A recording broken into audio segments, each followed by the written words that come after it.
สบายดีจ้าสบายดีพี่น้องสบายดีสู่คู่สู่คนเด้อสวัสดีตอนเย็นที่บ้านสวนพอลล่าธรรมศาสตร์สีเขียวมือนี่สิพาเบิงธรรมศาสตร์ที่นางตกแต่งขึ้นมาเนาะสิพาเบิงคลองใส่ไก่กับบรรยากาศสีเขียวๆยามแปลงแล้วกันเด้อหลังจากทับปลูกต้นกล้วยแล้วบรรยากาศแบบใดพี่น้องนี่บรรยากาศสิเป็นมุมสวยๆเด้อใส่เบิงมุมเวลาถ่ายนี่เป็นมุมสวยๆอย่างสิพี่น้องมุมสวยๆงามๆเลยจ้าเนี่ยจ้าสีเขียวๆเลื่อนเลืองกับคลองไส้ไก่เฮาพี่น้องเลยจ้านี่สิเป็นมุม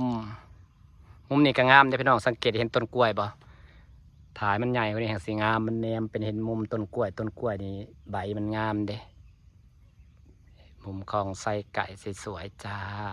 อันนี้เป็นมุมต้นลองกล่องด้วยพี่น้องจ๋าเนี่ยจ๋าสวยป่ะจ๋าทาให้ยามันเขียวแล้วพี่น้องอีกบ่เกินอาทิตย์ดอกข่อยว่าเพราะว่าแค่อันคืนเดียวมันยังซี่อะไรหยาอันบอกมันซี่ขันยาขึ้นเลยใบมันซี่ขึ้นเลยนะฮะเนี่ยไปมันแปลกๆรถประมาณอาทิตย์หนึ่งหรือว่าข่อยหายว่าอีก3 มื้อข่อยสิหว่านปุ๋ยแต่ตอนนี้ข่อยก็สิหดหน้ามันนี่เพราะว่าต้องหดแฉะคันอยากให้มันชื้นเนี่ยมันติดไว้หดน้ำแฉะหดเปียกๆเลยไปเปิดน้ำหดมาก่อนพี่น้องแต่ฝนก็เสียงตึมๆอยู่ได้แต่กาบ่มั่นใจมันสิตกกันได้ก็สิหดไว้ก่อนเพราะว่าหดกลางคืนมามันก็จะได้ชื้นน้ำอื่นมาก็จะได้เขียวนะก็สิหดหากระปุกต้นกล้วยแล้วจังสิไปหดไปหน่อยนะหากระปุกต้นกล้วยแล้วจ้าพาไปเบิ่งมุมต้นกล้วยฝั่งนี้มันออกเป็นหน่อกล้วยแปลว่าออกเป็นหมากกล้วยเป็นวีกล้วยงามๆเครือใหญ่ๆแห่งสีงามเนาะพี่น้องเนาะอันนั้นแบบนี้ไปเป็นสีเขียวซะอันนี้ซะใบกล้วยสวยๆจ้ามุมนี้ก็สวยเนาะพี่น้องจ้าวันนี้พาไปยังพาบึงคลองใส่ไก่สวยๆแล้วจ้าแต่ละมุมมันต่างกันเด้ส่วนพักตบนะมันนางถ่ายมันซี่ก่อนพี่น้องถ่ายมันซี่ก่อนพักตบถ่ายให้มันซี่ก่อนเพราะว่าเฮาทิมลงว่ามันยังไม่ได้ตั้งขักมันตั้งขักเขาจังสีจับไปไว้ตามมุมที่เขาต้องการไว้หันนะแล้วก็บัวนางสั่งบัวบัวไทยเนี่ยกำลังมาปลูกตามจุดของมันเนาะมันก็สิเป็นจุดแล้วเขาก็เอาเสือกขึงไว้มันอยู่แค่มุมเดียวไว้มันไหลไปไหลมานะแต่ตอนนี้นางป้าให้มันอันนี้ก่อนป้าให้มันสั้นขึ้นว่าเดี๋ยวเขาก็ต้องได้เปลี่ยนน้ำอยู่แล้วแต่กับป้าน้ำตัวนี้ไว้ก่อนปะน้ำตัวนี้ไว้ก่อนปลามันกับบดตายเนาะแค่ถ่ายโซลาเซลล์เขากับปลายำแรงก็ได้ถ่าให้น้ำแห้งก่อนพี่น้องจังสิเปลี่ยนน้ำเพราะน้ำโซลาเซลล์ที่มันก็มาเป็นบาทถ่าให้น้ำโซลาเซลล์เขาแห้งก่อนอาจจะอีกประมาณ2 อาทิตย์ถึงเดือนพอแหละเบิ่งน้ำก่อนต้องถ้าฝนตกดีกะหญ้าไว้ในหญ้านะมันยืนขึ้นเลยพี่น้อง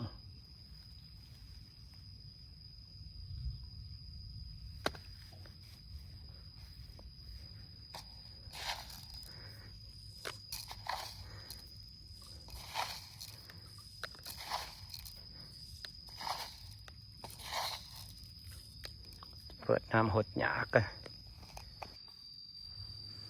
นี่ขนาดน้ำมันได้ใสคักได้เส้นโตปลา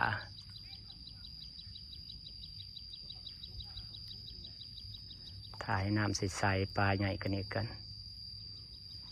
ปลาในเลยเนาะเนี่ยมันเป็นปลาทับทิมเลยซื้อปลาทับทิมเพิ่มอยู่เบิ่งก็ว่าเป็นปลาในแต่ปลาในมันก็งามคือกันพี่น้องเลี้ยงประมาณตัวซ้ำพามือเขาก็มาปิ้งมาขายปิ้งกินมันก็พอดีงามอ่ะแต่มันเป็นปลาในบ้านเฮาเดี๋ยวนี้บ่แม่นปลาในทอคำแต่มันมีปลาในคำปนอยู่พอดีใส่สีทองงามแล้วจังซื้อปลาทับทิมมาเพิ่มปลาทับทิมโตมันคือปลานิลแต่ปลาในเนี่ยมันก็แข็งแห้งเลี้ยงง่ายแต่เพิ่นนี่อยากปีนได้ปลาในนี่อยากปีนปลาทับทิมปลานิลเนี่ยปลาบ่ปีนนี่พี่น้องบรรยากาศผาสมนี่ปล่อยนี่ฝั่งนี้ก็เป็นผักตบเดี๋ยวหญ้าตัวนี้มันขึ้นมันยาวขึ้นมามันงามมามันกระสิปกขอบพี่น้อง ส สิปกขอบมันก็สิเห็นสีเขียวสิบ่เห็นสีดำแห่งสีงาม แต่ตอนนี้หญ้ามันงามก่อนเนี่ยมือไปหาเปิดน้ำหดหญ้าก่อนอันนี้พาพี่น้องมาชมวิวเด้อพี่น้องจ้า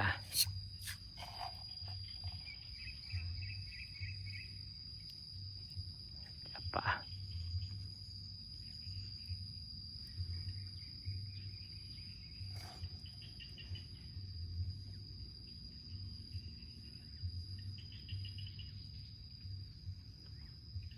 แตกเสียจักหน่อยเนี่ยเราเปลี่ยนน้ำมันเป็นน้ำใสมันบ่เอามาถ่ายจอๆมันก็สีใสเห็นตัวปลาลอยเหล่นงามๆใสละเห็นในคลิปเขาจะบรรยากาศสวยๆจ้าบ้านครับพี่น้องป่า